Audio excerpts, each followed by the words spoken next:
Hello explorers, this is Diwakar here. Today we're gonna talk something about this big temple called as Brihadeeswara temple located in the southern state of India, Tamil Nadu in district Tanjore. My plan is to visit this temple again. I have visited this temple in my childhood, but at that point of time I really did not understand the worth of this temple, like how much engineering effort and project management it can take to build such a big temple complex. Quick basics, it's a Hindu temple dedicated to one of the three main gods of Hinduism, Lord Shiva. This is a temple built by a great southern emperor Rajaraja Chola I during 1003 to 1010 AD, like 7 years of construction time to build such a big humongous project. Sheer complexity, engineering and cultural heritage that this particular site holds uh, made UNESCO to declare this as a World Heritage Site. There are 22 or 23 sites declared by UNESCO as World Heritage Sites, and this is one of them. UNESCO named this as Great Living Chola Temples. This is one of the temple built by the legacy of the Chola dynasty, along with other some other temples. But and like this is a complete granite structure, and you can see like how much weight it can have. Apart from that, this temple, if you know about this temple, you may know it by the name of Big Temple, and it's also called as Meru of South. The reason to associate with this Meru, a big peak in northern India, is sheer height and the complexity of this project. This is so big. If you're comparing to a mountain, then you can definitely see how big the complex will be. The image here probably doesn't gives you a good perspective of how big this this temple is, but you can see all the people down here. They're pretty tiny as compared to the height of this complex. It's not only about the height, but the entire complex is built over like hectares of land. I will try to pull up some other images from Wikipedia which may help us to grasp the sheer uh, hugeness of this project. Now let's look at the location of this temple. Just for generic information, it's located in India. Uh, it's in the state of Tamil Nadu in southern India. This is the state, and if you have to reach here, you have to come to Chennai by flight internationally, or else you have to come to a nearest city, Trichy. From there you can take train, bus, car, either from Chennai, Trichy, to reach to this temple, Brihadeeswara temple, which is located in the district of Tanjore. So this is the temple complex. And put it on the satellite view here. You can see how big the temple complex itself is. The Sivagangai lake, I think, or like it's a small water storage place built for the temple. So the entire section here, you can see like how it's built. Like there is this canal going on the southern direction. On the east west is you have moats built, a deep trench filled with water for protection of the temple. It also served as the fort for the Chola Empire, and I think in the front also there should be a moat, but it's not shown here. Yep, I think there is a moat here too to protect the temple, the fort, from all the four directions. And one more geological feature you have to remember in here is when the researchers looked around the place, this temple complex is built entirely out of granite, but for around 100 miles radius there is no evidence of quarrying of granite. There is no granite available for at least 100 kilometers distance around the place.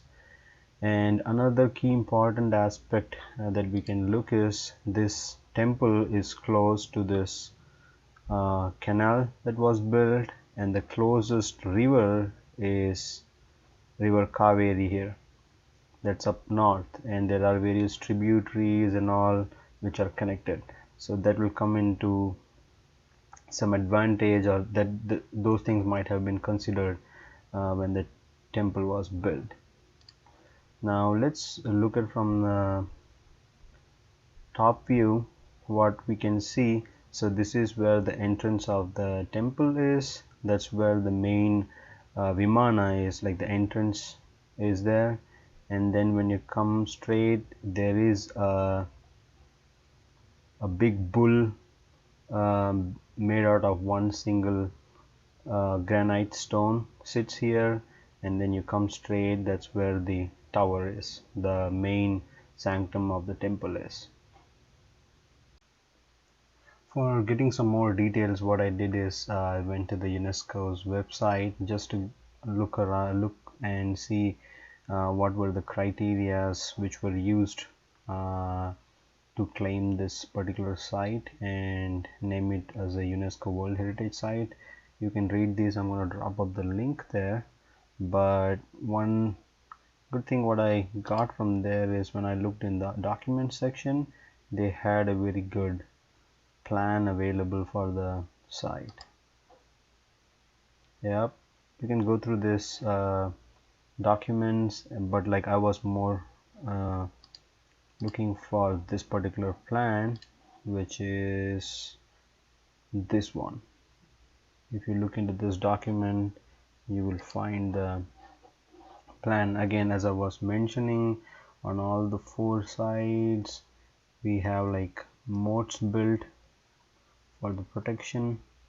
This is the complex itself, the main complex, and then this is the fortification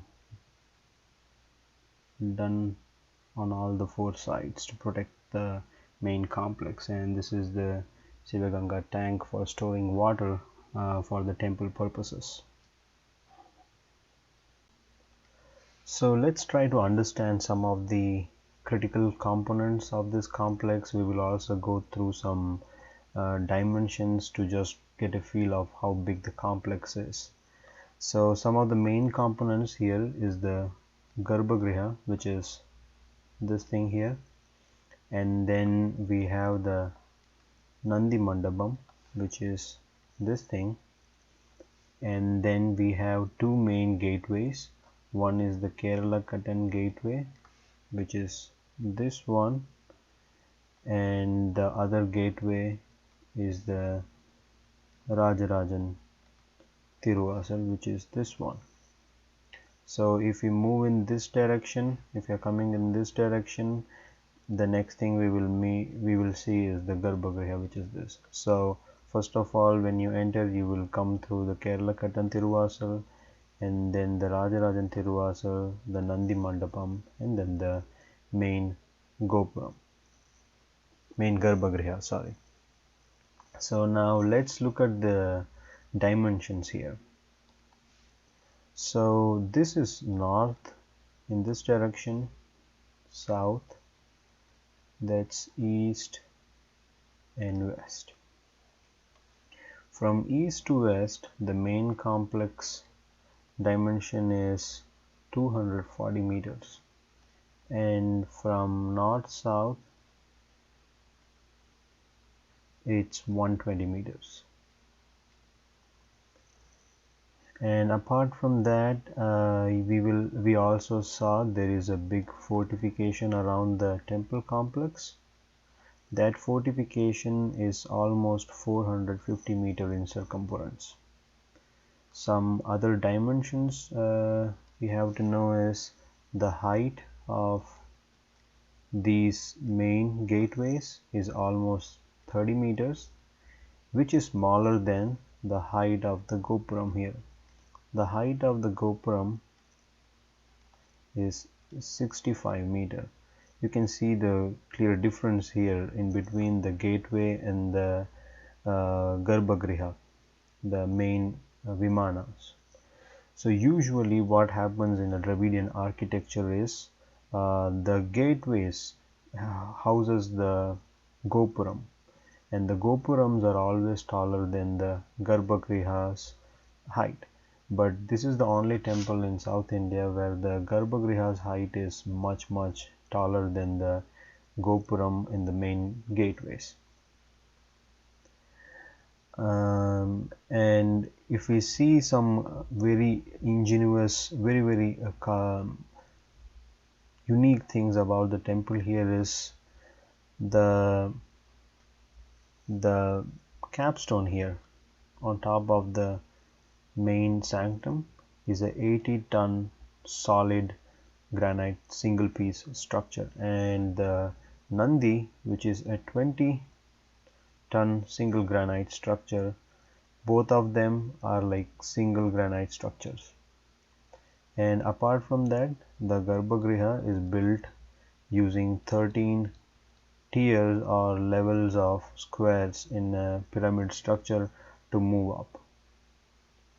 Apart from that, the foundation is said to be around 18 feet on which this temple is sitting.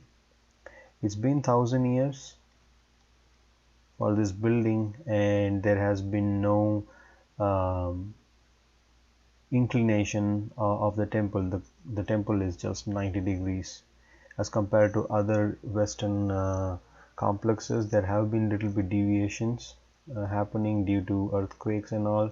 This structure has withstood like 6 earthquakes, and till date there has been no inclination towards any direction reported for the structure. So we have completed the main components. We saw what are the main components, we saw the dimensions, so that just gives us an idea of how big the complex is. Just the Garbhagriha itself, it's like a 20-story high building which was built 1000 years back with no modern technology, no modern tools.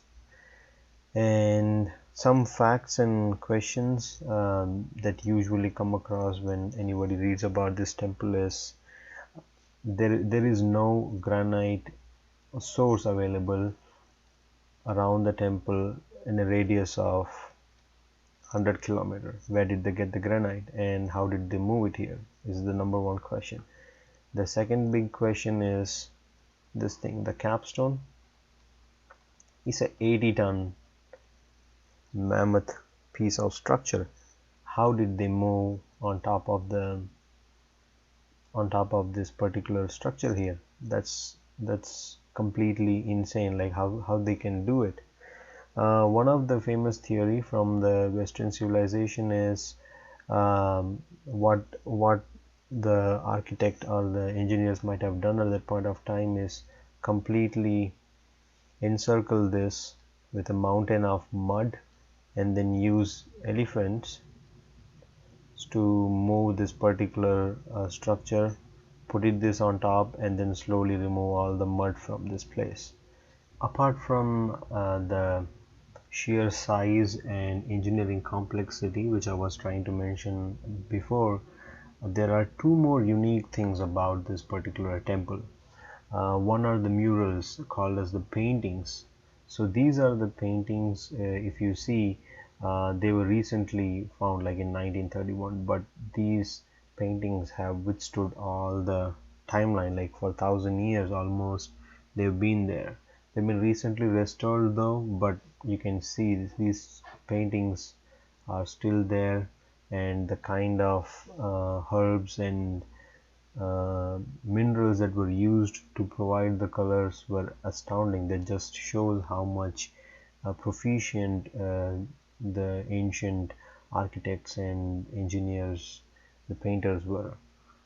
And apart from that, usually with all the Indian temples and structures, you will never find a lot of details about construction, who built it, who were the people involved, who were the architects. You won't find these details. Usually we think it's a lost history, but a very unique thing about this particular temple is everything is well documented on the structure walls. If you see, there are passages of inscriptions in old Tamil language, which I'm pretty sure like no one in the modern time frame can read this, but I think architects have tried to decipher it and found great amount of details. like as it says here, like the details include um, details about the king, the main architect, uh, and then who were the people employed. People had part-time jobs. They used to work here half day at the temple and then half day in their farms. It told what kind of gold vessels, jewelries, um, were provided to the temple, what were the gifts, up to a spoon, a golden spoon that has been given to the temple. Everything has been recorded. With based on the record at present, I think there are only 10 or 20% of the total amount of things which were originally in the temple are left. Most of them have been looted during the Mughal and British invasions of the country, or could have been lost. This is very unique. I tried to find certain books from Archaeological Survey of India and recent publications to find if there is direct translations available. There is a person with name Sriram, P.S. Sriram. I think he wrote a book publication um, which will translate all this things, but I was not able to get hold of it. If anyone finds it, please comment it. I would like to read them personally and see how the life at that particular time was. Another thing I wanted to bring into our attention was do some comparison with some of the big structures around the world uh, from the past and from the recent time. The the structures I'm comparing right now is the Leaning Tower of Pisa, the big temple which I've been looking for now, and in the recent past the Big Ben clock tower in London. If you see the timeline, the Leaning Tower of Pisa was built around 1173 to 1372. Took a pretty long time to build this magnificent building. It's very beautiful.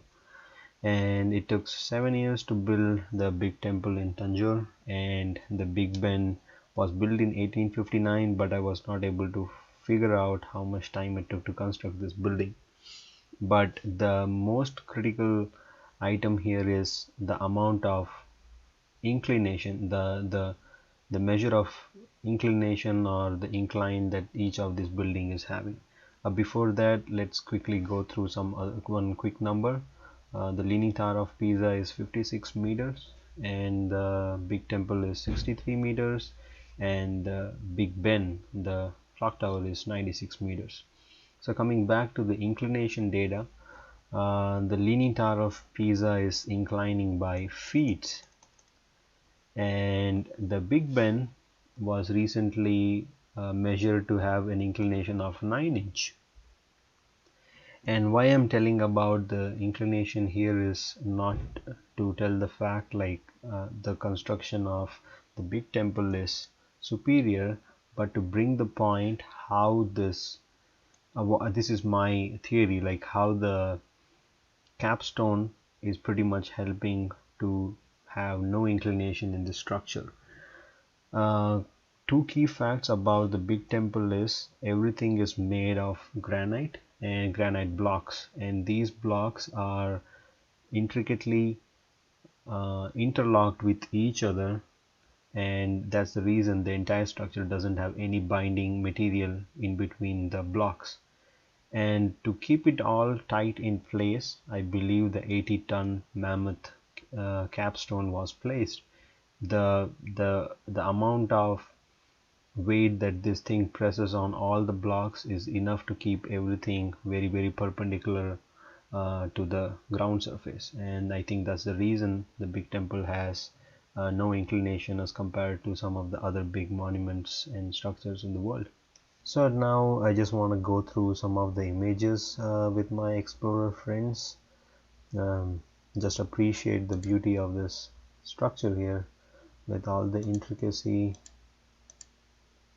and like can't believe like people 1,000 years back can build like 20 story high buildings like this with no cranes.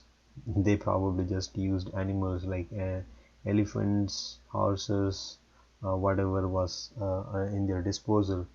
Pretty good brain they had probably to figure this all out. The structural engineering, the mechanics, the art, culture and all, like it's just baffling for me. I really would have appreciated if there would have been some kind of a bookkeeping. There is good amount of information on the inscriptions, but like really, if there would have been a method, like we could know how these things were built, what was the real purpose, and like how it really helped people out at that particular time, would have been really good. Those are all lost history, but like at least we have a standing structure. Hopefully, as we move forward, we can decipher a lot of the details. And this is an image, like this is Rajaraja Chola I and his teacher.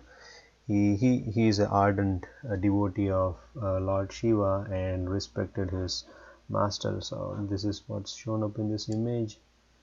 You can see all the murals. This is that 20-ton single granite stone structure, Nandi Bull. Nandi Bull is a very the first big devotee of Lord Shiva. Wow, that's beautiful. That's all the bookkeeping here. I think I'm very impressed with the king's idea to write everything down here rather than writing it in a parchment, which would have been destroyed with all the invasions happened in India for last 1,000 years. This is beautiful. Amazing. Yeah, if anyone else has more information, more historical evidences here, please let me know. I would like to gather more information before I go for my next trip. Thank you guys, really appreciate you for listening. Let's keep exploring. Take care. Bye bye.